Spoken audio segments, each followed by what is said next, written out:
안녕하세요. 누에고입니다. 누에고의 스케치북 세 번째고요. 한 네 번째, 다섯 번째 다 만들어 놨습니다. 이제 영상 음성 녹음만 해야 되는데 한 그 시청자께서 마이크 좀 바꿔라 하는데 비싸가지고 아직 못 바꾸고 있습니다.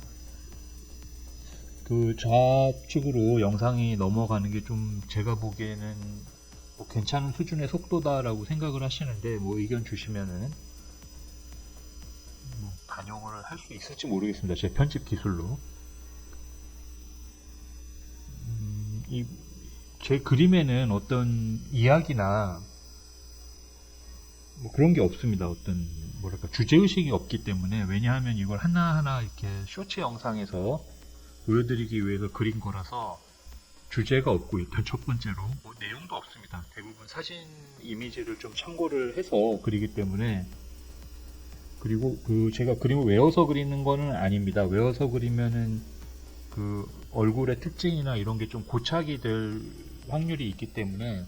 그리고 제가 그려도 볼펜으로 그리는 것 때문에 이렇게 그 정밀 묘사처럼 사진 이미지를 똑같이 옮기겠다라는 건 아니기 때문에, 그 차이라고 해야 할까요? 사진에서 보여진 인상을 흰색 A4 용지와 볼펜으로만 이제 표현을 하는 거라서, 그것 때문에 생기는 어떤 차이, 거기서 좀 개성이 나올 수도 있지 않을까. 지금 와서 이제 이렇게 말씀드리는 거고, 그런 생각 없이 그냥 그립니다. 그래서 뭐 지금 색 들어간 것도 뭐 색을 제가 뭐 사용을 해본 적이 없으니까 그냥 붉은색이면 그냥 벅벅 한번 칠해보는 거죠. 색은 중요하잖아요. 색은 중요하고,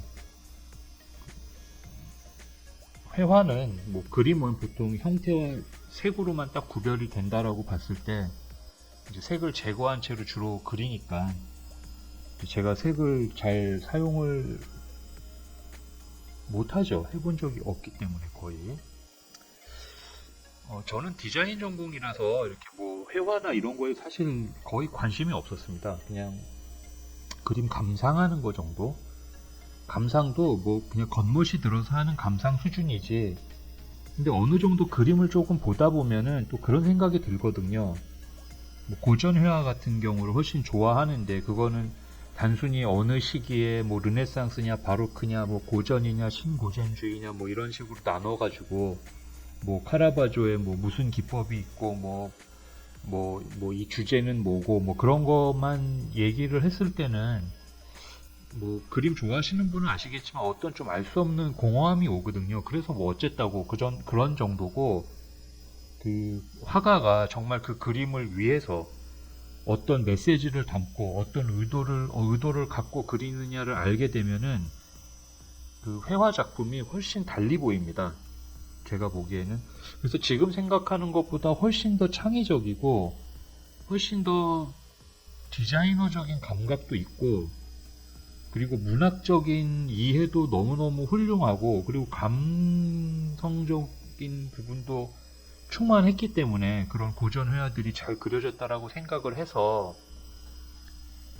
저는 그 옛날 그런 그림을 보는 거를 매우 즐겼거든요. 그런데 한계가 많은 게, 뭐 레오나르도 다빈치 그림이 됐건 오히려 조각은 분명하죠. 훨씬 분명합니다. 그런 부분에 있어서는 조각 자체에서 어떤 뭐랄까 회화적인 그 뭐랄까 그 붓과 형태와 그 스토리가 잘 버무러진 상태에서 나오는 그 알 수 없는 그 회화, 그 화가 자체의 뭐랄까요, 그 의도, 그 의도뿐만 아니라 그 정체성, 그 회화, 그 화가만이 볼 수 있는 어떤 특징, 그 화가 작가만이 가질 수 있는 어떤 캐릭터, 뭐 그런 것들이 뭐 조각품에서는 이렇게 막 좀 모호하지가 않아서 좀 단순하고 단순하다기보다는 좀 명쾌한 맛이 있는데, 그 고전 회화도 그런 식으로 해석하다 보면은 좀 허무하거든요. 보다 보면 이게 뭐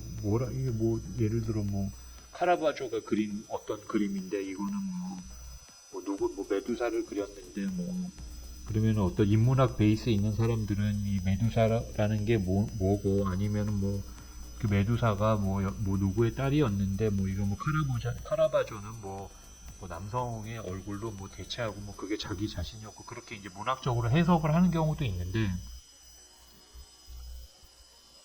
더 좀 그림 보다 보면 그 이상의 것에 좀 더 관심이 좀 갖게 되긴 합니다. 이 도상이 의미하는 게 뭐고 왜 여기서 이런 식으로 표현을 해버렸는지 막 그 좀 신비로운 그림들 많잖아요. 벨라스케스 그림 같은 경우도 보면 굉장히 신비로운 그림들 많은데 근데 저는 그런 게 전혀 없이 그냥 사진을 그냥 볼펜으로만 이렇게 하다 보니까 그냥 제가 그리는 형식만 남은 것 같아요. 그 얘기하려고 갑자기 말이 많아졌습니다. 저는 그 그림 그리는 제가 왜 그림을 그리게 되었는가라는 부분에 대해서 그 가끔 이제 뭐 얘기할 만한 자리가 있으면 자주 얘기하는데 이제 나이 먹으니까 얘기할 때도 없고 뭐 사람도 안 만나니까 하지만은 하여튼 뭐 제가 그리는 이런 지금 보여지는 스케치에서는 드로잉이라고 해야 될까요? 그런 깊이감이 없어서 좀 공허합니다. 그래가지고 이렇게 편집 자체로도 좀 한계가 많아서 그래서 만화적인 어떤 아웃라인, 사각형 아웃라인과 배경의 어떤 어두움으로 좀 견고함을 좀 느껴지게 하려고 하는 장치 이외에는 뭐 다른 게 없네요. 그림은 참 씁쓸합니다만 그래도 그려낸 게 너무 많아가지고 이렇게 하는 것도 한 10대 편 나올 것 같아요. 하다 보니까. 근데 이제 뒤로 갈수록 제 마음에 드는 그림을 배치하기가 좀 더 어려워지는 애로는 좀 생길 것 같습니다. 왜냐하면 제가 배치하는 그림들은 그림이 한 몇백 개 되니까 마음에 드는 거 우선순위로 배치를 하거든요. 그래서 그런 것 같습니다. 하여튼 좀 그림에 그냥 제 개인적인 개성만 남은 것 같아가지고 개성이라는 게 또 별거 없는데 저는 곡선을 굉장히 좋아하고 잘 사용하기를 원하는데 제 그림을 가만히 이렇게 보다 보면은 점점 직선적이고 좀 강면화된 듯한 느낌이 있습니다. 그게 좀 특징인 것 같은데 그 이유는 저도 잘 모르겠어요.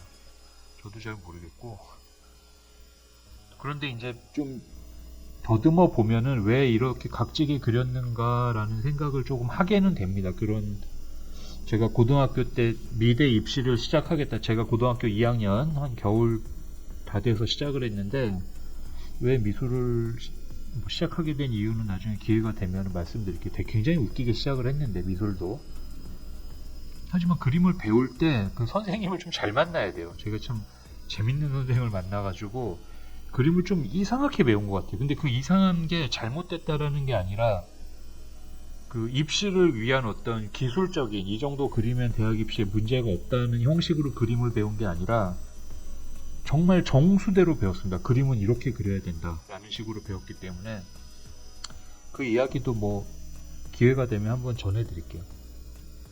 하여튼 그 각진 그림의 뭐 연속입니다. 연속이어서 뭐 주저리 말이 많았네요. 하여튼 3편을 이렇게 좀 마무리를 짓고 또 다음 편에서 또 이어서 제가 뭐 미술을 왜 시작했는지 한번 말씀드리는 시간으로 4편을 한번 준비해 보도록 하겠습니다. 긴 시간 시청해 주셔서 고맙습니다.